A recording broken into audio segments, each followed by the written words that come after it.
हमनी के काले वो बहुत दर्दनाक बहुत तगड़ा गाना होता जॉन की रिलीज हुई गणेशा फिल्म से। और ये हमारा भाई जो अनुज है, देखिए इधर बैठा हुआ है। हेलो सबको।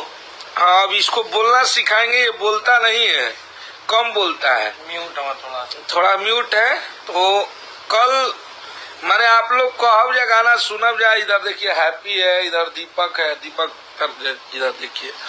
तो काल जो हमनी के गाना रिलीज होता है, हमनी के ट्रेंडिंग स्टार, हमनी के हिट मशीन गर्दा गाना बा। आप सब हमारे को गाना सुनने रही दढ़िया, वो गाना के याद दिला दी। और एगो गाना दूसरा गाना तीन जैसन तो ना हो सकेला, ओकरा ले बेस्ट हो सकेला, ओकरा ले डाउन हो सकेला।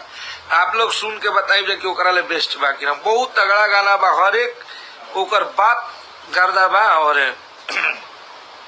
हर एक बात हमरा लागत है कि हमारे भाई हमारे इंस्टाग्राम के जितना इन्फ्लुएंसर बा लोग के मजा आई, उ लोग के बढ़िया लगी। और आप लोग बस आशीर्वाद प्यार बनौले रही जा अपना भाई पे, अपना बेटा पे, और का कहल जा। और भैया कोई बात नहीं है, बंद हो गया तो आ जाएगा। आप सब हमारी असली संपत्ति है, हमारी